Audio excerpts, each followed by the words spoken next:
ಧನ್ಯವಾದಗಳು ರಾಜಶೇಖರ್ ಸೇರಿ ಸರ್ ಅವರಿಗೆ. ಈಗ ಈ ಕಾರ್ಯಕ್ರಮದ ದಿವ್ಯ ಸಾನ್ನಿಧ್ಯ ವಹಿಸಿಕೊಂಡಿರ್ತಕ್ಕಂಥ ಸಿದ್ಧಬಸವ ಕಬೀರ ಮಹಾಸ್ವಾಮಿಗಳು ಗುರುಪೀಠ ಚಿಗರಳ್ಳಿ ಅವರು ತಮ್ಮ ಉಪದೇಶ ನೀಡಬೇಕಂತ ಅವರಿಗೆ ವಿನಂತಿ ಮಾಡ್ಕೊತಾ ಇದ್ದೇನೆ.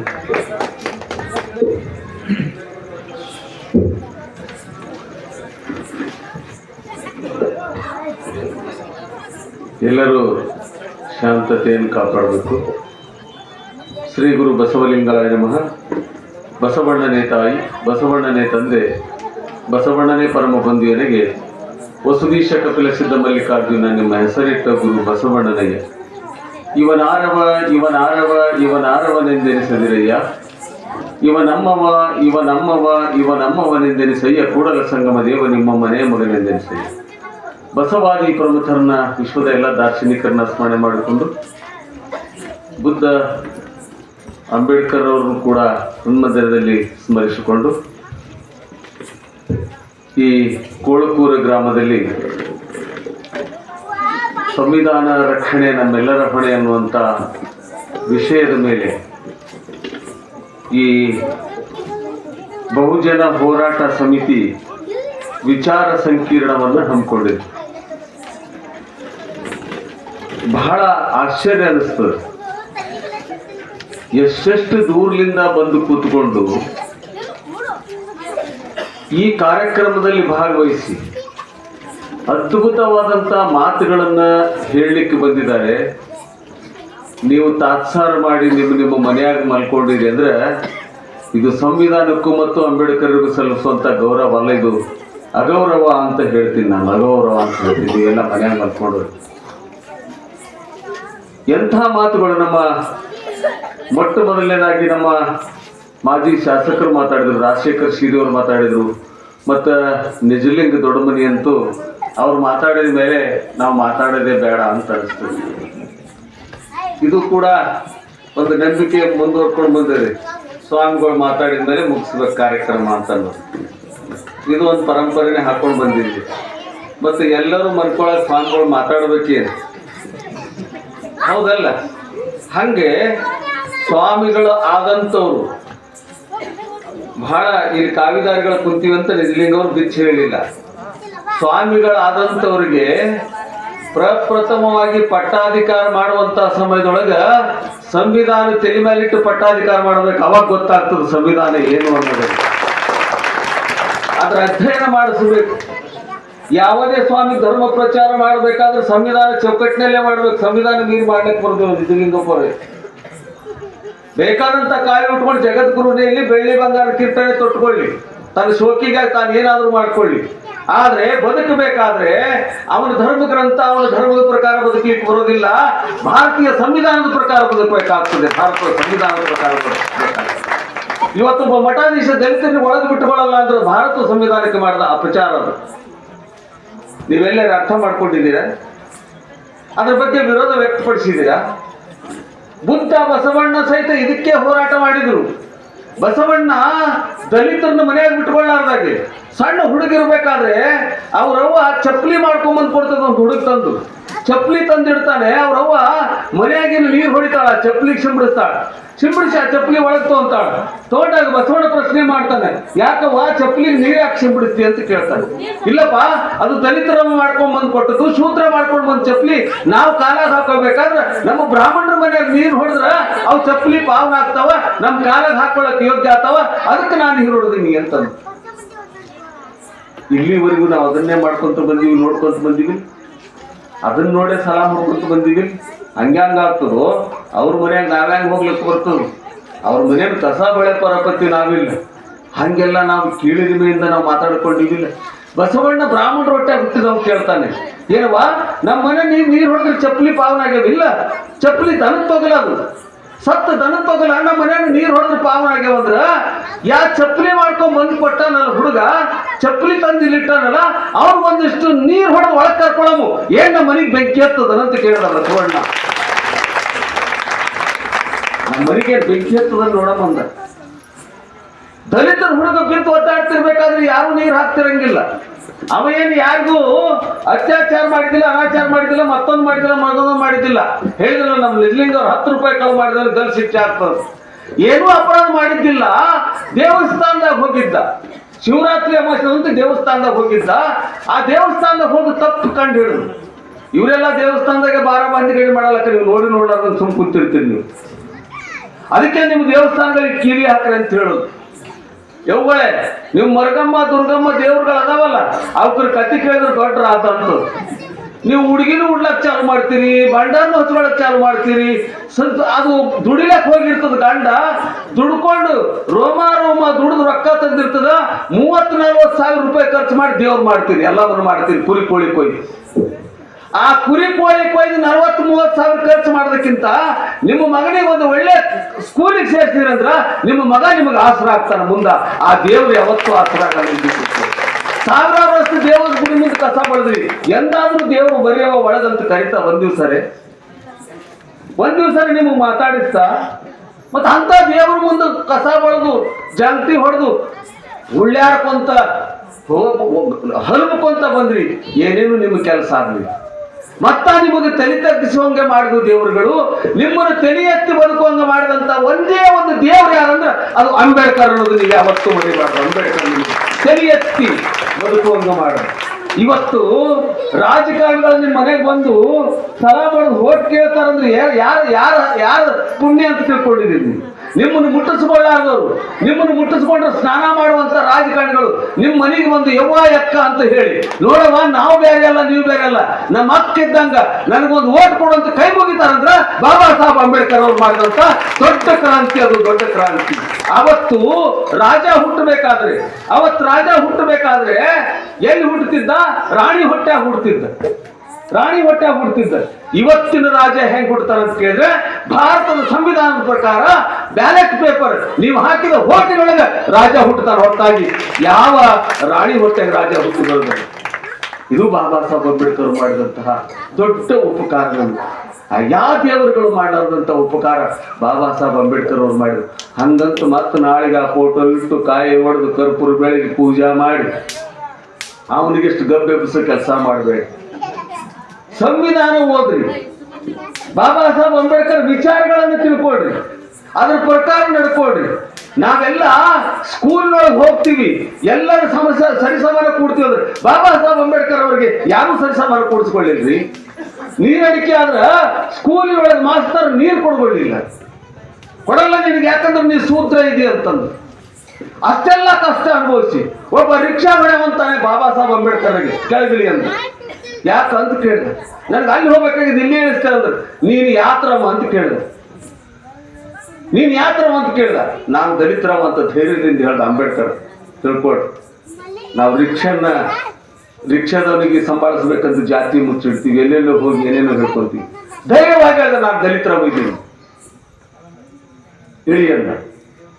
ರಿಕ್ಷಾ ತಗೊಂಡು ಹೋದ, ಹಳದಾಗ ತೊಳೆದ. ಬಾಬಾ ಸಾಹೇಬ್ ಅಂಬೇಡ್ಕರ್ ನೋಡ್ತಿದ್ರು. ನಮ್ಮಂಗೆ ಜಗಳಕ್ಕೆ ಬೀಳಿಲ್ಲ, ಮಗನೇ ದುಡ್ಡು ಕೊಟ್ಟಿನಿ ನನಗೆ ಹೆಂಗೆ ಇಳಿಸ್ತೀನಿ ಅಂತ ಕಪಾಳ ಕೊಡಿಲಿಲ್ಲ. ಬಾಬಾ ಸಾಹೇಬ್ ಅಂಬೇಡ್ಕರ್ ಅವತ್ತಂದ್ರು, ನಿಂದು ತಪ್ಪಲ್ಲ ಇದು. ಮನುವಾದಿಗಳು ನಿನ್ನ ತಲೆ ಒಳಗೆ ಏನು ಕೊಟ್ಟಾರಲ್ಲ ಅದ್ರ ಪ್ರಕಾರ ನೀನು ನಡ್ಕೊಂಡಿದ್ದಿ. ನಿನ್ಗ ಯಾರು ತಲೆಯಾಗ ತುಂಬ್ಯಾರಲ್ಲ ಅಂಥವ್ರು ತಲೆ ತೊಳಿಬೇಕಾಗ್ಯದ. ಒಂದು ಕಾಲ ಹಿಂಗೆ ಬರ್ತದಮ್ಮ, ನನಗೇನು ರಿಕ್ಷಾದಂದು ಇವತ್ತು ತಿಳಿಸಿದೆಲ್ಲ, ನಾಳೆ ನನ್ನ ಕೈ ಮುಗಿದು ರಿಕ್ಷಾದಾಗ ಕೂಡಿಸ್ಬೇಕು. ಅಂಥ ಕಾಲ ತಂದೆ ತರ್ತೀನಿ. ಇವತ್ತು ಬುದ್ಧ ಹೇಳಿದ್ರು, ಬಹಳ ಜನರ ಮೇಲೆ ಪರಿಣಾಮ ಆಯಿತು, ಆದರೆ ಕಾನೂನುಬದ್ಧವಾಗಿ ಆಗಲಿಲ್ಲ. ಬಸವಣ್ಣನವ್ರು ಹೇಳಿದ್ರು, ನಿಮ್ಮನ್ನು ಮುಟ್ಕೋಬೇಕು ಅಂದ್ರು. ಎಷ್ಟು ನಿಮಗ ಎತ್ತುಕೊಂಡ್ರು ಅಪ್ಕೊಂಡ್ರೆ ಎಲ್ಲೂ ಕೂಡ ಬಸವಣ್ಣನವರು ನಿಮ್ಮ ಅಪ್ಪನ ಹೆಸರು ಏನು ಅಂತ ಕೇಳ್ತಾರೆ ಸಭೆ ಒಳಗೆ. ನಿಮ್ಮ ಅಪ್ಪನ ಹೆಸರು ಏನಂತ ಕೇಳಿದಾಗ ನಾವ್ ಹೆಂಗ್ ಹೇಳ್ತೀವಿ? ಯಡಿಯೂರಪ್ಪ ಅನಲ್ರಿ, ಅವ ನಮ್ಮ ಕಾಕನ ಮಗನಿರಿ, ಅವ ಸನೇಕೆ ಆಗ್ಬೇಕ್ರಿ ಅಂತೀವಿ. ಧರ್ಮಸಿಂಗ್ ರೀ ನಮ್ಗೆ ಭಾಳ ಹತ್ತಿರ ಹಿಂಗ ಕೋಟ್ ಮಾಡ್ಕೊಂಡು ಯಡಿಯೂರಪ್ಪಗ ಈಶ್ವರಪ್ಪಗ ಧರ್ಮಸಿಂಗ್ನಂತವ್ರಿಗೆ ನಾವು ಕೋಟ್ ಮಾಡ್ಕೊಳ್ತೀವಿ. ಬ್ರಾಹ್ಮಣ ಹೊಟ್ಟೆ ಹುಟ್ಟಿದಂತ ಪ್ರಧಾನಮಂತ್ರಿ ಆಗಿರುವಂತ ಬಸವಣ್ಣ ಹೇಳ್ತಾನೆ, ನಿಮ್ಮ ಅಪ್ಪನ ಹೆಸರು ಅಂದ್ರೆ ನಮ್ಮ ಅಪ್ಪ ಮಾದರಿ ಚೆನ್ನಯ್ಯ ಅಂತ ಹೇಳಿದ. ನಮ್ಮ ಅಪ್ಪ ಮಾದರಿ ಚೆನ್ನಯ್ಯ, ಏನ್ ಮಾಡೋದು ಮಾಡ್ಕೊ ಹೋಗಂತ. ಅಂತ ಗುಡಿ ಒಳಗೆ ಬಿದ್ದಂತ ಹುಡುಗರ ಮೇಲೆ ಹೋಗ್ತಾನೆ ಬಸವಣ್ಣ. ಯಾರು ನೀರು ಹಾಕ್ತಿರಂಗಿಲ್ಲ. ಏನ್ ಮಾಡಿದ್ದ, ಸುಮ್ಮನೆ ಶಿವರಾತ್ರಿ ಅಂತ ಆಟ ಆಡ್ಕೊಂತ ಒಳಗೆ ಹೋಗಿತ್ತು ಹುಡುಗ. ಇವ್ರಂಗೆ ಲಫಂಗಿರಿ ಕೆಲಸ ಮಾಡಿದ್ದಿಲ್ಲ. ಹೋಗಿ ಆಟ ಆಡ್ಕೊಂತ ಒಳಗೆ ಹೋದ್ ಹುಡುಗ, ತಿಳಿಲಾರ್ದೆ ಒಳಗೆ ಹೋದ್ ಹುಡುಗ ಮನಸ್ಸಿಗೆ ಬಂದಂಗೆ ಕೊಡ್ತಾರ. ಬಸವಣ್ಣ ನೋಡ್ಬಾಯಿ, ಒಂದೇ ಸಮನ ರಕ್ತ ಹರಿತದ, ಕಣ್ಣಾಗ ಖಾರ ತುಂಬಿ ಹೊಡೆದಾರ. ಏನೂ ತಪ್ಪು ಮಾಡಿಲ್ಲ, ಬರೇ ಗುಡಿಯಾಗ ಹೋಗ್ತದಕ್ಕೆ ಇಷ್ಟೊಂದು. ಎಲ್ಲರೂ ಅವ್ರ ಮೇಲೆ ಆಕ್ರಮಣ ಮಾಡ್ಯಾರ. ನೋಡ್ಬಾ ಅಂದಾಗ ಬಸವಣ್ಣ ಪ್ರಧಾನಮಂತ್ರಿ ಕುರ್ಚಿ ಮೇಲೆ ಕುಂತಿರ್ತಾನೆ, ಬಂಗಾರ ತೀರ್ಥ ಇಟ್ಕೊಂಡು. ತೆಳಗಿಳಿದು ಬರ್ತಾನೆ. ಆ ಹುಡುಗ ಕರೆ ಕೇಳಿ ತೆಳಗಿಳಿದು ಬರ್ತಾನೆ. ಏನಾಯ್ತು ಮಗ ಅಂತ ಮುಟ್ಟಿ ಮಾತಾಡಿಸ್ತಾನೆ. ನಂಬಲ್ಲಿ ನೋಡ್ಬೇಕ್ರಿ, ಗ್ರಾಮ ಪಂಚಾಯತಿಗೆ ಆರಿಸಿ ಬಂದಿರ್ತಾವ ಅವರು. ಅಯ್ಯೋ ಬೇಡ ಅಷ್ಟು, ನಿಮ್ ಕಡೆ ಅಲ್ಲ ನಮ್ಮ ಕಡೆ. ಏನು ನೋಡ್ಬೇಕು ಅವ್ರದ್ದು ಈ ನಮ್ಮ ಊರಾಗಿರಂಗ ಆಗಲ್ಲವ. ನಾವು ಅಲ್ಲಿ ಕಲಬುರಗಿಗೆ ಮನೆ ಮಾಡಿ ಎಲ್ಲಿಯವ ಹಳ್ಳಿ ಜನ ಕೂಡ ಬರೇ ಓಟ್ ಹಾಕಿವಿ ಅಂತ ಬಂದು ಕೇಳ್ಕೊತ ಕುಂದಿರ್ತಾವ. ಅದಕ್ಕೆ ಕಿರಿಕಿರಿನೇ ಬೇಡ, ಅಲ್ಲಿ ಮನೆ ಮಾಡಿವಿ ನಾವು, ಅಲ್ಲಿ ಮನೆ. ಮತ್ತೆ ಇವರು ಅಲ್ಲಿ ಮನೆ ಮಾಡಿದ್ರೆ ನಿನ್ ಹೆಂಗ್ ಆಗ್ತಿತ್ತು ಪರಿಸ್ಥಿತಿ, ಓಟ್ ಬೇಡ. ಪ್ರಧಾನಮಂತ್ರಿ ಆಗಿರಂತ ಬಸವಣ್ಣ ಕೆಳಗೆ ಬಂದ ಹುಡುಗನ ತಲೆ ಮೇಲೆ ಕೈ ಇಟ್ಕೊಳ್ತಾರೆ. ಏನಾಯ್ತು ಹೇಳು, ಅಲ್ವಾ ನೋಡ್ಬಾ, ನಿನ್ನ ಜನಗಳು ಹೆಂಗ್ ಮಾಡ್ಯಾರ ನೋಡ್ಬಾ. ರಕ್ತ ಕಾರಂಗ್ ಹೊಡೆದಾರ ನಮ್ಮ ಹುಡುಗ. ಆ ರಕ್ತದ ಹುಡುಗ ಬಿದ್ದಾನಪ್ಪ ಅಂದಾಗ ಬಸವಣ್ಣ ಅವ ಯಾತ್ರವ, ಅವ ಯಾಮಂದಿ, ಅವ ಶ್ರೀಮಂತನು ಬಡವನು, ಎಲೆಕ್ಷನ್ದಾಗ ನಾಮ್ ಪ್ರಚಾರ ಮಾಡಿದ್ನೋ ಇನ್ನೊಬ್ರು ಪ್ರಚಾರ ಮಾಡಿದ್ನೋ ಅಂತ ಕೇಳಲಿಲ್ಲ. ತಕ್ಷಣ ಹೆಂಗೆ ತಾಯಿಗೆ ನಿನ್ನ ಮಗನಿಗೆ ಆಕ್ಸಿಡೆಂಟ್ ಆಗದಂತಾಗ ಎದ್ದು ಓಡಿ ಹೋಗ್ತಾಳಲ್ಲ, ಹಂಗ ಓಡಿ ಓಡಿ ಬಂದ ಬಸವಣ್ಣ. ಹುಡುಗನ ತೊಡಿ ಮೇಲೆ ಹಾಕೊಂಡರಿ, ಹುಡುಗನ ತೊಡಿ ಮೇಲೆ ಹಾಕೊಂಡು ನೀರು ಹಾಕ್ಬೇಕಂತಾನ ಬಲಿಷ್ಟ್ರಿ ಎಲ್ಲ. ಬಸವಣ್ಣ ಮುಟ್ಟಿದ್ದೆ ಮಹಾಪಾಪ, ಅವನಿಗೆ ಯಾಕೆ ನೀರು ಹಾಕಿ, ಯಾಕಂದ್ರೆ ಅವ ದಲಿತರ ಹೆಂಗಾದ ಅಂತ ಕೇಳಿದ ಬಸವಣ್ಣ. ಏನಿಲ್ಲ, ಮಾಂಸಾಹಾರ ಮಾಡ್ತಾನೆ, ಅದಕ್ಕೆ ಅವ್ನು ಮುಟ್ಟಿಸ್ಕೋಬೇಡ. ಎಷ್ಟು ಮೂಲಭೂತ ಪಲಾಯನವಾದಿಗಳು ಈಗೂ ಇದ್ದಾರೆ. ತಮ್ಮ ಮಗ ಮರಾಠಿ ಕನ್ನಡ ಬಂದ್ರೆ ಸುಮ್ಮನೆ ಇರ್ತಾರ. ನಿಮ್ ನೀರು ಮುಟ್ಟಂದು ಅಲ್ಲ ಅಂತ ನೀರು ಮಾಂಸಾಹಾರ ಮಾಡ್ತಾರೆ. ಹಂಗಂದ್ರೆ ದೇವಿ ಗುಡಿಯಾಗ ಬರ್ಲಕ್ಕೆ ಬರ್ತದ, ಅವ್ರಲ್ಲೇ ಇರ್ಬೇಕು. ಮತ್ತೆ ನಿನ್ನ ಮಗ ದನ ತಿಂದು ಬಂದಲ್ಲ, ಅವ್ರು ಹೆಂಗ್ ಮಾಡಿ. ಇದು ಪ್ರಶ್ನೆ ಮಾಡಲಿಲ್ಲ. ಇದು ಮೊಟ್ಟ ಮೊದಲನೇದಾಗಿ ಪ್ರಶ್ನೆ ಮಾಡಿದವ್ರು ಅಪ್ಪ ಬಸವಣ್ಣನವ್ರು. ಇದನ್ನ ತಿಳ್ಕೊಳ್ರಿ. ಅಲ್ರಪ್ಪ, ದಲಿತನ ಮಾಂಸಾಹಾರ ಮಾಡ್ತಾನ ಅಂತ ಮುಟ್ಕೋಬಾರ್ದ. ಅವನಿಗೆ ಅಜ್ಞಾನದೊಳಗೆ ಮಾಡ್ಯಾನ, ಏನ್ ದೊಡ್ಡದಲ್ಲ. ಅಜ್ಞಾನದೊಳಗೆ ಮಾಡ್ಯಾನ, ಅವ್ನಿಗೆ ಹಿಂದ ಶಿಕ್ಷೆ ಕೊಡೋದ, ನಾವು ಸಾಯಿಸೋದ ಅವನ್ನ? ಇದೇನ್ ದೊಡ್ಡ ಅಪರಾಧನ? ಮಾಂಸ ತಿನ್ನೋದಕ್ಕಿಂತ ಮೋಸ ಮಾಡೋದು ಬಹಳ ಕೆಟ್ಟದ್ದು ಅಂತ ಬಸವಣ್ಣ. ಮೋಸ ಮಾಡೋದು ಬಹಳ ಕೆಟ್ಟದ್ದು ಅಂದ ಹೇಳ್ದ. ನಿಮ್ ಮನ್ಯಾಗ ಬೆಕ್ಕ ನಾಯಿ ಅದಾವಲ್ಲಪ್ಪ, ಏನ್ ಗುಲಾಬ್ ಜಾಮೂನ್ ತಿಂತಾವನಂತ ಕೇಳ್ದ. ಅಂದ್ರೆ ಅವಾಗಿನ ಕಾಲ ಹೋಳ್ಗಿ ತಿಂತಾವನಂತ ಕೇಳ್ದ. ಏನ್ ತಿಂತಾವ ನಿಮ್ಮ ಬೆಕ್ಕ? ಇಲಿ ತಿನ್ಲಾರ್ದೆ ಯಾವ ಬೆಕ್ಕು ಬರ್ತದಿಲ್ಲ. ಯಾರು ಕುಲ್ಕರ್ಣಿ ಮನೇಲಿ ಬೇಕಿರ್ಲಕ್ಕ, ದಲಿತರ ಮನೇಲಿ ಬೇಕಿರ್ಲಕ್ಕ, ಅದು ಬೇಕೇ ಬೇಕು. ಎಲ್ಲರೂ ಹಿಂಗೆ ಜನಿವಾರ ಮೇಲೆ ಕೈ ಆಡಿಸಿನಪ್ಪ, ನೀವು ತಿನ್ಬೇಡಂದ್ರೆ ಬಿಡ್ತದೆ ಬೆಕ್ಕ. ಮತ್ತು ಬೆಕ್ಕ ಅದು ತಿಂದು ಬಂದು ನಿಮ್ಮ ತಾಟ್ನಾಗ ಬಾಯಿ ಇಡೋದು ಬಿಡ್ತದೆ, ನಿಮ್ಮ ಹಾಲು ಗಡಿಗಾಗಿ ಬಾಯಿ ಇಡೋದು ಬಿಡ್ತದೆ. ಆ ಹಾಲು ಗಡಿಗಾಗಿ ಬಾಯಿ ಇಟ್ಟು ಬೆಕ್ಕಿನ ಹೆಂಜಲ ತಿಲ್ಲಕ್ ತಯಾರಿದ್ದೀರಿ ನೀವು. ಬಸವಣ್ಣ ಹೇಳಿದ ಮಾತ ನಾ ಹೇಳಿದ್ದಲ್ಲ. ಮತ್ತೆ ನಮ್ಮ ಅವ್ಗಳು ಹೇಳ್ತಿರ್ತಾರೆ, ಬೆಕ್ಕಿನ ಹೆಂಜಲ ತಿನ್ಬೇಕು ತಮ್ಮ, ಕಣ್ಣು ಭಾಳ ಸ್ವಚ್ಛ ಆಗ್ತಾವ. ಎಂಥವನ್ನಾರು ಹುಡಿರ್ತಾರೆ, ಏನು ಡಂಬಾಚಾರ ಹುಡಿರ್ತಾರ. ಮತ್ತೆ ಇವ ಏನು ಪಾಪ ಮಾಡ್ಯಾನ? ಮತ್ತೆ ನಿಮ್ಮ ಮನೇನ ನಾಯಿ ಏನ್ ತಿಂತದ? ಸತ್ತು ಹೆಣ ತಿಂದು ಬರ್ತದ. ಊರವರೆಗೆ ಹೋಗಿ ನಿಮ್ ಕಣ್ಣು ತೆಪ್ಸಿ. ಬೇಕಾದಂತ ಚೀನಾದ ನಾಯಿ ತರಿ, ಯಾವ್ದು ನಾಯಿ ತರಿ, ಕಡೆಗೆ ಎಲ್ಲೂ ತಿನ್ಲಿಲ್ಲ ಅಂದ್ರೆ ಆ ನಾಯಿ ಬರ್ತದೆ. ಇದನ್ನ ತಿಳ್ಕೊಡು. ಮತ್ತೆ ಆ ನಾಯಿ ಬೆನ್ನ ಮೇಲೆ ಕೈ ಇಟ್ಟು ಅದ್ರ ಬಾಯಿಟ್ಟು ಚುಮ್ಮಿ ಚಮ್ಮಿ ಅಂತ ಚುಮ್ಮ ಕೊಡ್ತೀವಿ. ಒಬ್ಬ ಮನುಷ್ಯನಿಗೆ ಮುಟ್ಟಿದ್ರೆ ಏನಾಗ್ತದೆ ಅಂತ ಎಲ್ಲರನ್ನ ವಿರುದ್ಧವಾಗಿ ಬಸವಣ್ಣನವರು ನೀರ್ ಹಾಕ್ತಾರ. ಹುಡುಗನ ಬಾಯಿ ಒಳಗೆ ನೀರ್ ಹಾಕ್ತಾರ. ಎದ್ದವ ಅಂತಾನೆ, ಯವ್ವ ನಿಮ್ಮಂಗ ವರ್ಗಮ್ಮ ದುರ್ಗಮ್ಮ ಅನ್ನಂಗಿಲ್ಲ ಅವ. ನಮ್ಮವ್ವ ವರ್ಗಮ್ಮನೇ ಉಳಿಸಿದ್, ನಮ್ಮವ್ವ ಅವನೇ ಉಳಿಸಿದ್ವಿ. ಎದ್ದು ಕೂಡೇನಂತಾನ, ಬಂದೆ ಯಾ ಬಸವಣ್ಣ, ಬಂದೆಯ ನಮ್ಮ ಅಪ್ಪ ಬಸವ ತಂದೆ ಅಂದ. ನಿಂತವ್ರಂದ್ರು ಕಣ್ಣಾಗ ಖಾರ ತುಂಬಿ ಹೊಡೆದಿವಿ, ಬಸವಣ್ಣ ಬಂದಂತ ಹೆಂಗ್ ಗೊತ್ತಾಯ್ತು ಇವನಿಗೆ ಅಂದ್ರು. ಬಿದ್ದವ್ರನ್ನ, ತೆಳಕ್ ಬಿದ್ದವ್ರನ್ನ, ನೆಲಕ್ ಬಿದ್ದವ್ರನ್ನ, ದಲಿತರನ್ನ, ಶೂದ್ರನ್ನ ಕೈಯಿಂದ ಮುಟ್ಟುವಂತ ದೊಡ್ಡ ಗುಣ ಬಸವಣ್ಣ ಬಿಟ್ಟರು ಮತ್ತೆ ಆಗಿಲ್ಲೋ. ಅದಕ್ಕೆ ಬಸವಣ್ಣ ಬಂದ ಅಂತ ನಾ ತಿಳ್ಕೊಂಡಿದ್ದೀನಿ ಅಂತ. ಅವರು ಎತ್ತುಕೊಂಡು ಮನೆಗೆ ಹೋದ ಬಸವಣ್ಣ. ಆಂಬುಲೆನ್ಸ್ ತರಿಸ್ಲಿಲ್ಲ, ಫೋನ್ ಮಾಡಲಿಲ್ಲ, ಸ್ವಂತ ಎತ್ಕೊಂಡು ಮನೆಗೆ ಹೋದ. ನೀಲಮ್ಮ ನೋಡಿದಳು, ದಿನ ಒಂದೇ ಚರಿಗೆ ನೀರು ತತ್ತಿಲ್ಲ, ಅವ್ರಿಗೆ 2 ಚರಿಗೆ ನೀರು ತಂದು ಏನಂತ, ನೀಲಮ್ಮ ಕೇಳ್ರಿ, ಇದು ಬಸವಣ್ಣ ಮಾಡಿದ ಕೆಲಸ. ಸುಮ್ಮನೆ ಡಂಬಾಚಾರಕ್ಕೆ ನೀವು ಓಡ್ ತಗೊಳಕ್ ನೀವು ಆಣದೇವರು ತಾಂಬದೇವರು ಅಂತ ಅನ್ನೋದು ಮಾತು ಬರ್ದಿರ ನೀವು ಅಲ್ಲೇ ನಾವಿಲ್ಲೇ ಅಂದ್ರೆ ಅಲ್ಲ. ಬಸವಣ್ಣನ ಹೆಂಡತಿ ಅಂತಾಳೆ, ಬಸವಣ್ಣ ದಿನ ನೀನು ಒಬ್ಬನೇ ಬರೋದನ್ನ ನೋಡಿದ್ದೆ ನಾನು. ನೀವು ದಿನ ಒಬ್ಬನೇ ಬರ್ತಿದ್ದಿ, ಇವತ್ತು ಸಾಕ್ಷಾತ್ ಕೂಡ ಸಂಗಮನಾಥ ಕರ್ಕೊಂಡ್ ಬಂದಿದೆಯಲ್ಲ ಅಂತ ಮೊದಲ ಆ ಹುಡುಗರ ಪಾದಕ್ಕೆ ನೀರತ್ತ. ಅದು ಬಸವಣ್ಣ ಮಾಡಿದ ಕೆಲಸ. ದಂಬಾಚಾರದ ಪೂಟಾಟಿಕೆ ತನದ ನಡವಳಿಕೆ ನಿಮ್ಮ ಪಟ್ಟಿ ಇಸುಗಳಾಗಿ ಬರೋದು ನಿಮ್ಮ ಕೇರಿ. ನಿಮ್ಮ ಕೇರಿಯಾಗ ಒಂದು ಕೂತು ನೀವು ಪಟ್ಟಿ ಕೊಟ್ರಿ ಅಂದ್ರೆ ಜಾತ್ರೆ ಜೈ ಅಂತ ಮಾಡ್ತೀವಿ, ನಿಮಗೆ ಕೈ ಅಂತ ಮನೆಯಾಗ ಇಟ್ಟು ಬಹಳ ಆದ್ರೂ ಒಂದು ಹಾರ ಹಾಕಿ ಕೊಳ್ತದೆ. ಆ ಹಾರ ಹಾಕೊಂಡು ನೀವು ಖುಷಿ ಪಡೋದು. ಇದು ಬಸವಣ್ಣ ಮಾಡಿಲ್ಲ, ಇದು ಅಂಬೇಡ್ಕರ್ ಮಾಡಿ. ಇದೆಲ್ಲ ಗೊತ್ತಾಯ್ತು ಅಂಬೇಡ್ಕರ್. ಓಹೋ, ಇವರೆಲ್ಲ ಬುದ್ಧ ಬಸವಣ್ಣ ಮಾಡಿದಂಥದ್ದು ಹಿಂಗೆ ಮಾಡ್ಕೊಂತ ಹೋಗ್ತಾರೆ ಇವರು. ಇವರೆಲ್ಲ ಮೂಲಭೂತವಾದಿಗಳು ಹಿಂಗೆ ಮಾಡ್ತಾರೆ ಅಂತ ಹೇಳಿ ಇವ್ರಿಗೆ ಹಿಂಗೆ ಬಿಡಬಾರ್ದು, ಕಾನೂನುಬದ್ಧವಾಗಿ ಮಾಡಬೇಕು. ನೀವೇನಾರ ಬ್ರಾ ಅಂದ್ರೆ ಅದಕ್ಕೆ ಕಾನೂನು ಬಂದು ನಿಂದಿರ್ಬೇಕು, ನಿಮ್ಮನ್ನು ದಂಡಿಸಬೇಕು, ನಿಮ್ಮನ್ನು ಖಂಡಿಸಬೇಕು ಅಂತ ಸಂವಿಧಾನ ಬರೆದಿಟ್ರು ಯಾರು? ಬಾಬಾ ಸಾಹೇಬ್ ಅಂಬೇಡ್ಕರ್ ಅವರು. ಯಾರೂ ಒಲಗಾಡಕ್ಕೆ ಹೇಳಿಲ್ಲ. ಇವತ್ತು ಇಷ್ಟು ಜನ ವಿದ್ಯಾವಂತರಾಗಿದ್ದೀರಿ, ಎಷ್ಟು ಜನ ಪ್ರಜ್ಞಾವಂತರಾಗಿರಿ ಅಂದ್ರೆ ಯಾವ ದೇವರಲ್ಲಿ ಆಶೀರ್ವಾದ ಮಾಡಿದ್ರು ನಮ್ಮ ನಿಜಲಿಂಗವ್ರು ಹೇಳಿದ್ರು. ಯಾವ ದೇವ್ರು ನೀವು ಹಂಗೆ ಅನ್ಕೋತೀವಿ, ಅಯ್ಯೋ ನಮ್ಮ ಊರಾಗ ದೇವ್ರು ಬಂದ ಮೇಲೆ ನಮ್ಗೆಲ್ಲ ಒಂದು ರೊಟ್ಟಿ ಆಗ್ಯದೇವ, ನಿಮ್ಮ ಊರು ದೇವ್ರು ನಿಮ್ಗೆ ರೊಟ್ಟಿ ಕೊಟ್ಟಿಲ್ಲವ, ಕಸ್ಕೊಂಡಾರ. ನಿಮ್ಗೆ ರೊಟ್ಟಿ ಕೊಟ್ಟಂತ ಡಾಕ್ಟರ್ ಬಾಬಾ ಸಾಹೇಬ್ ಅಂಬೇಡ್ಕರ್ ಅನ್ನೋದು ಯಾವತ್ತೂ ಮರಿಬಾರ್ದು ಅನ್ನೋದು ಮಾತನ್ನು ಹೇಳ್ತಾ ಬಹಳ ಪ್ರಯಾಸ ಪಟ್ಟು ಬಂದಿದ್ದೀವಿ. ಬಹಳ ಜನ ಮಾತಾಡೋರಿದ್ದು ಇಲ್ಲಿ ಏನು ಘಟಾನುಘಟಿಗಳಿದ್ದಾರೆ. ಸಂವಿಧಾನ ಬಗ್ಗೆ ಮಾತಾಡೋರು, ಬಸವಣ್ಣವ್ರ ಬಗ್ಗೆ ಮಾತಾಡೋರು, ಆ ಬುದ್ಧರ ಬಗ್ಗೆ ಮಾತಾಡೋರು ಅನೇಕ ಜನ ಇದ್ರು ಕೂಡ ಸಮಯದ ಅಭಾವ. ಅದಕ್ಕಾಗಿ ಮುಕ್ತಾಯ ಅಂತ ಹೇಳಿ ನಮಗೆ ಕೊಟ್ಟು ಬಿಟ್ಟಿದ್ದಾರೆ. ನಾನು ಬಹಳಷ್ಟು ಮಾತಾಡಬೇಕು ಅಂತ ಬಂದಿದ್ದೆ, ಆದರೆ ಏನಾಗಿದೆ ಅಂತ ಹೇಳಿದ್ರೆ ಸಮಯದ ಅಭಾವ ಮತ್ತು ಇನ್ನೊಂದು ಕೊರತೆ ಅಂದ್ರೆ ಬಂದಾಗ ಬಹಳ ಜನ ಇದ್ರಿ, ಕರೆಗೆ ಹೋಗ್ಬಿಟ್ರಿ ಒಬ್ರು. ಧಾರಾವಾಹಿ ಚಾಲುವಾಗಿ ಮುತ್ತೆ ನಿನಗೇನು ಗೊತ್ತು ಅಂತ. ಧಾರಾವಾಹಿದಾಗ ದೊಡ್ಡ ಸುಖ ಇಲ್ಲೇ ಇರೋದು. ನೀನೇನು ಹೇಳ್ತೀವಿ, ಧಾರಾವಾಹಿ ಮುಂಡ ಮುಚ್ಕೊಂಡಾರ ಇರ್ಲಿ, ಆ ಧಾರಾವಾಹಿ ನಿಮಗೆ ದಾರಿ ದೀಪ ಆಗೋದಿಲ್ಲ. ಯಾವುದು ಧಾರಾವಾಹಿ ಅಂದ್ರ ನಿತ್ಯ ನಾವು ನೂತನ ಮಾಡಿ ನಮ್ಮನ್ನು ಶುದ್ಧವಾದಂತ ಬಟ್ಟೆ ಉಟ್ಕೊಳ್ಳಿಕ್ಕೆ, ನಮಗೆ ರೇಷ್ಮೆ ಸೀರೆ ಉಟ್ಕೊಳ್ಳಿಕ್ಕೆ, ನಮಗೆ ತೊಳೆ ತುಂಬ ಬಂಗಾರ ಹಾಕೊಳ್ಳಿಕ್ಕೆ, ನಮಗೆ ದೊಡ್ಡ ಮನೆಯಲ್ಲಿ ಬದುಕಲಿಕ್ಕೆ ಅನುಕೂಲ ಮಾಡಿಕೊಟ್ಟಂತ ನಮ್ಮಪ್ಪ ಡಾಕ್ಟರ್ ಬಾಬಾ ಸಾಹೇಬ್ ಅಂಬೇಡ್ಕರ್ ಅವರ ನಮಗೆ ಬಹಳ ಮುಖ್ಯ ಆಗ್ತಾರೆ, ಪ್ರಸ್ತುತ ಅಂತಾರೆ ಅನ್ನೋ ಮಾತನ್ನು ಹೇಳ್ತಾ ನಮ್ಮ ಕಟ್ಟಿ ಅಲ್ಲ ಏನು ಮಾಪಣ್ಣ ಕಟ್ಟಿಯವರು ಹೇಳಿದ್ರು, ಅಪ್ಪ ನಾವೆಲ್ಲ ಬರ್ತೀವಿ, ಬಂದ ಕೂಡಲೇ ನಿಮ್ಮ ಜನನೇ ಉಳಿಯಲ್ಲ, ಒಬ್ರು ಕರೆಗೆ ಹೋಗ್ತಾರ ಅಂತಂದ್ರು. ಇಲ್ಲ ಒಳ್ಳೆ ನಮ್ಮ ಬಳಿ ಬಹಳ ಲಕ್ಷ್ಯ ಪಟ್ಟು ಕೇಳ್ತಾರ ಅಂತ ಕರೆದ್ರು. ನಾವು ಬಂದಿದ್ದೀವಿ. ಅವೆಲ್ಲ ಜೋಳ ಕಾಳುಗಳು ಹೋಗಿ ಗಟ್ಟಿ ಕಾಳುಗಳು ಉಳಿದಿರಿ, ಏನು ಉಳಿದಿರಲ್ಲ ನೀವು ಬಾಬಾ ಸಾಹೇಬ್ ಅಂಬೇಡ್ಕರ್ನ ಅನುಯಾಯಿಗಳು ಅಂತ ಆತ್ಮ ಅಭಿಮಾನದಿಂದ ಹೇಳಬೇಕಾಗ್ತದೆ. ನಮ್ಮ ನಿರ್ಮಿತವ್ರು ಹೇಳಿದಂತೆ ನೀವು ಓದ್ಕೊಳ್ಳಿ. ಪ್ರತಿಯೊಬ್ಬ ಬ್ರಾಹ್ಮಣನ ಸಂವಿಧಾನ ಓದಿದ್ದಾನೆ. ಚಂದ್ರಶೇಖರ್ ಗೊತ್ತಿರ್ಬೇಕು ನಿಮ್ಗೆ, ಪ್ರತಿಯೊಬ್ಬ ಬ್ರಾಹ್ಮಣ ಸಂವಿಧಾನ ಓದಿದ್ದಾನೆ. ಅದಕ್ಕೆ ಕುಂತಲ್ಲಿ 10% ತಗೊಂಡ್ರು ಲೆಕ್ಕ ಹಾಕೋ.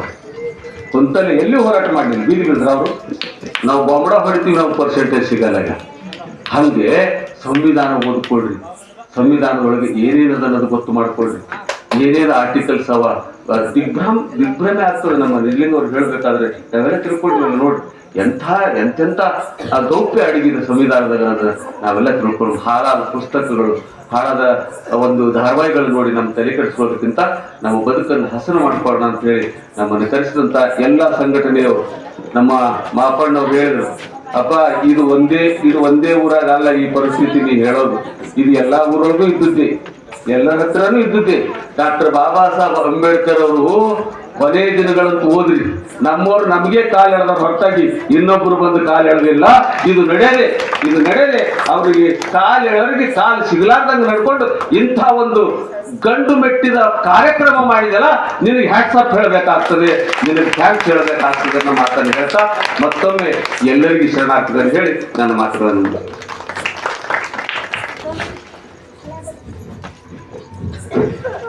ಬುದ್ಧ ಬಸವ ಅಂಬೇಡ್ಕರ್ ಬಗ್ಗೆ ಬಹಳ ಸ್ಪಷ್ಟವಾಗಿ ಮತ್ತು ಅರ್ಥಪೂರ್ಣವಾಗಿ ಮಾತನಾಡ್ತಕ್ಕಂಥ ಪೂಜ್ಯ ಶ್ರೀಗಳಿಗೆ ಧನ್ಯವಾದಗಳು.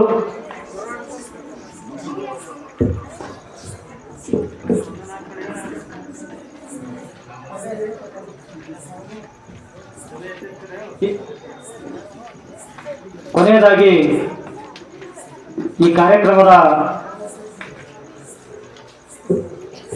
ಸಭೆಯ ಅಧ್ಯಕ್ಷತೆ ವಹಿಸಿಕೊಂಡಿರ್ತಕ್ಕಂಥ ಲಕ್ಷ್ಮಣ್ ಕೋರಿ ಸರ್ ಅವರು ಸಭೆಯ ಅಧ್ಯಕ್ಷತೆಯ ಭಾಷಣ ಮಾಡಬೇಕಂತ ಅವ್ರಿಗೆ ವಿನಂತಿ ಮಾಡ್ಕೊತಿದ್ದೀನಿ.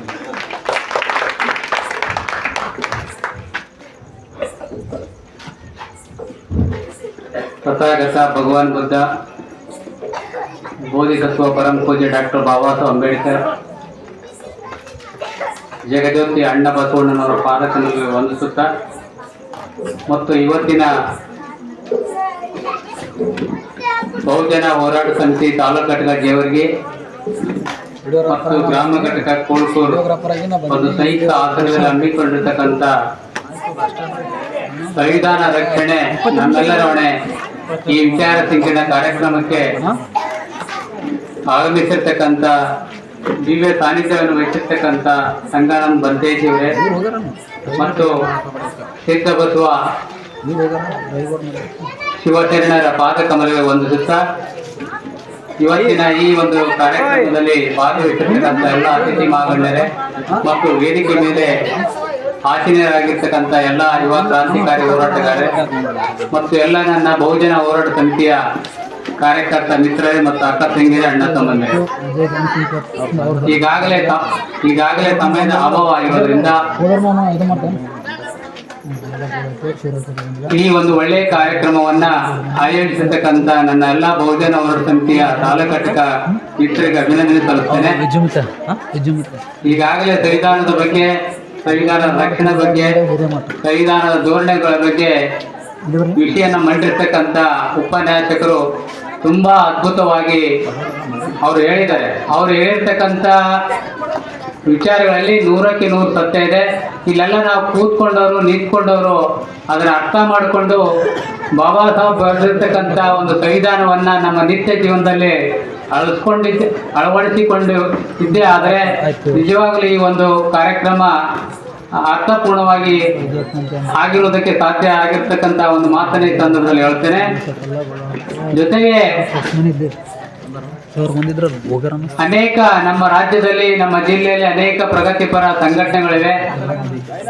ಆ ಸಂಘಟನೆ ಮುಖಾಂತರ ಕೂಡ ನಾವು ಇಂಥ ಕಾರ್ಯಕ್ರಮ ಹಳ್ಳಿ ಮತ್ತು ಸ್ಲಮ್ ಏರಿಯಾಗಳಲ್ಲಿ ಇಂಥ ಒಂದು ಕಾರ್ಯಕ್ರಮ ಮಾಡೋದ್ರ ಮುಖಾಂತರ ಬಾಬಾ ಸಾಹೇಬ್ ಅಂಬೇಡ್ಕರ್ ಅವರು ಸಂವಿಧಾನವನ್ನ ಬರೆದಿರುವ ವಿಷಯ ಮತ್ತು ಅದರಲ್ಲಿರ್ತಕ್ಕಂಥ ದಯಧೋರಣೆಗಳ ಬಗ್ಗೆ ನಾವು ಅರ್ಥ ಮಾಡಿಕೊಳ್ಳೋದು ಆದರೆ ನಿಜವಾಗ್ಲೂ ನಾವೆಲ್ಲರೂ ಬಹಳ ಎತ್ತರಕ್ಕೆ ಬೆಳೆಯೋದಕ್ಕೆ ಸಾಧ್ಯ ಆಗ್ತಕ್ಕಂಥ ಮಾತನ್ನ ಈ ಸಂದರ್ಭದಲ್ಲಿ ಹೇಳ್ತೇನೆ.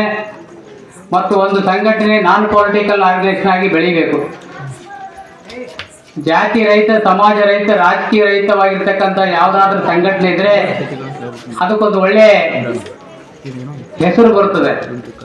ನಾವೆಲ್ಲರ ಒಂದು ಸಂಘಟನೆ ಇಟ್ಟುಕೊಂಡು ಒಂದು ಪಕ್ಷದ ಪರವಾಗಿ, ಒಂದು ಜಾತಿ ಪರವಾಗಿ, ಒಂದು ಸಮಾಜದ ಪರವಾಗಿ ಇದ್ರೆ ಅದು ನಿಜವಾಗ್ಲೂ ಅದು ಸಂಘಟನೆ ಅಂತ ಕರೆಯೋದಕ್ಕೆ ಸಾಧ್ಯ ಇಲ್ಲ.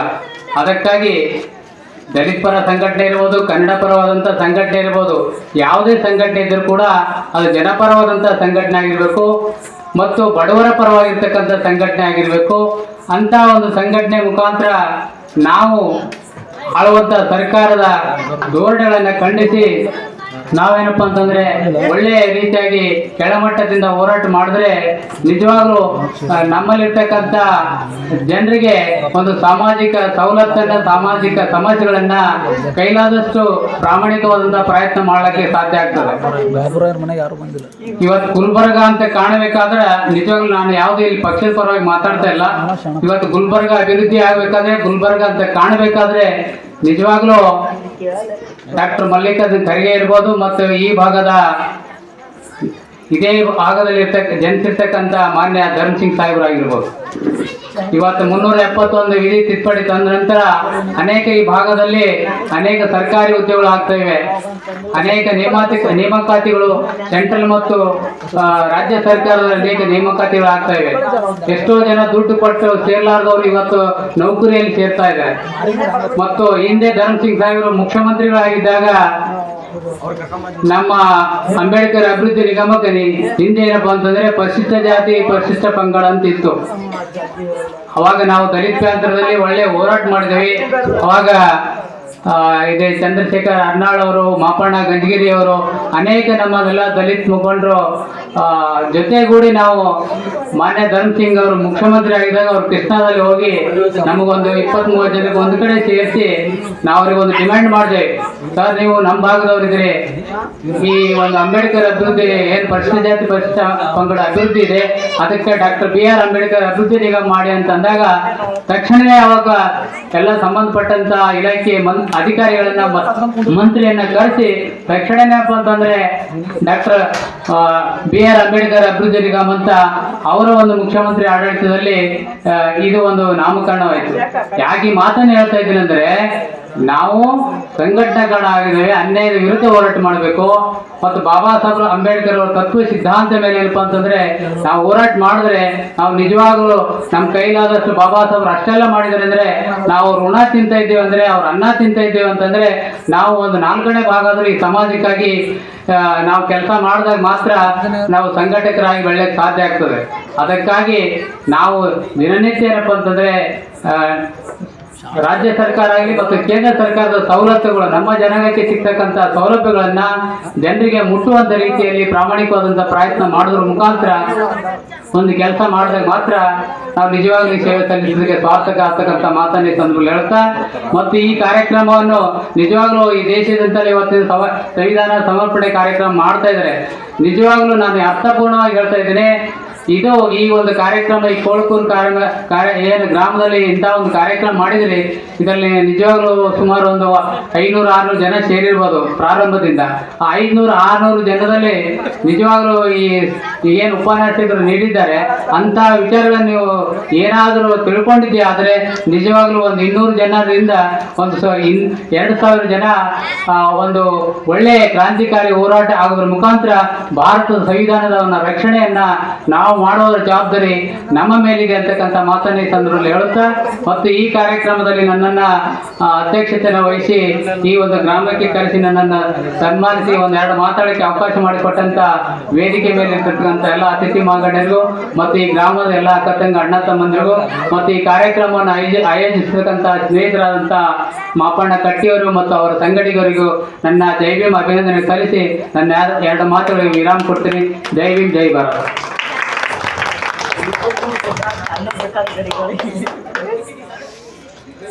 ಧನ್ಯವಾದಗಳು ಸಭೆಯ ಅಧ್ಯಕ್ಷರಿಗೆ.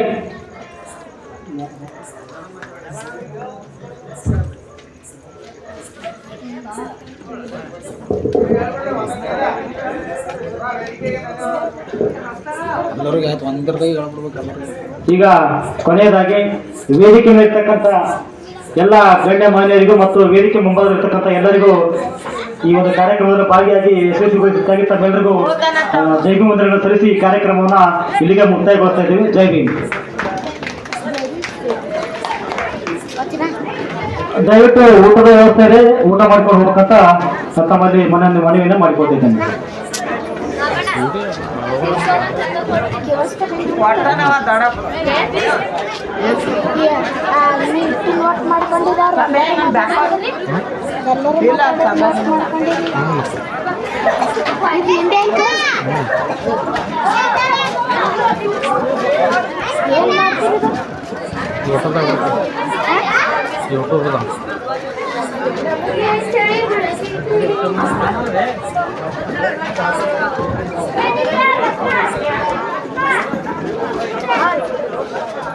ಅವ್ರು ನಿಜಲಿಕ್ಕ ಅಪ್ಪ ಅನ್ನೋರು ಆ ಸ್ವಾಮಿಗಳು ಮಾತಾಡೋದು.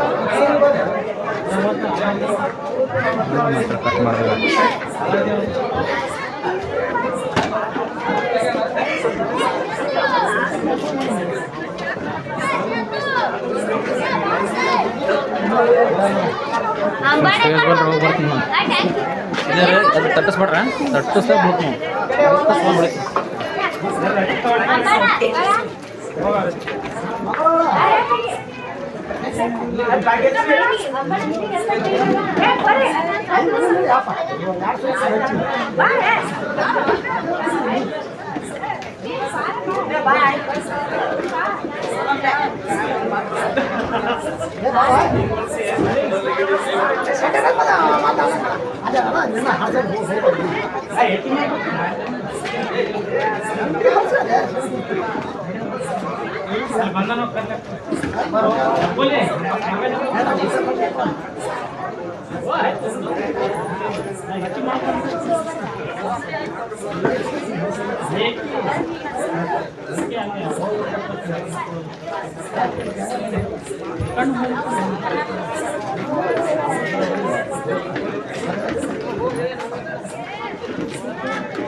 ಸುಮ್ಮನೆ ನಿಂತೀನಿ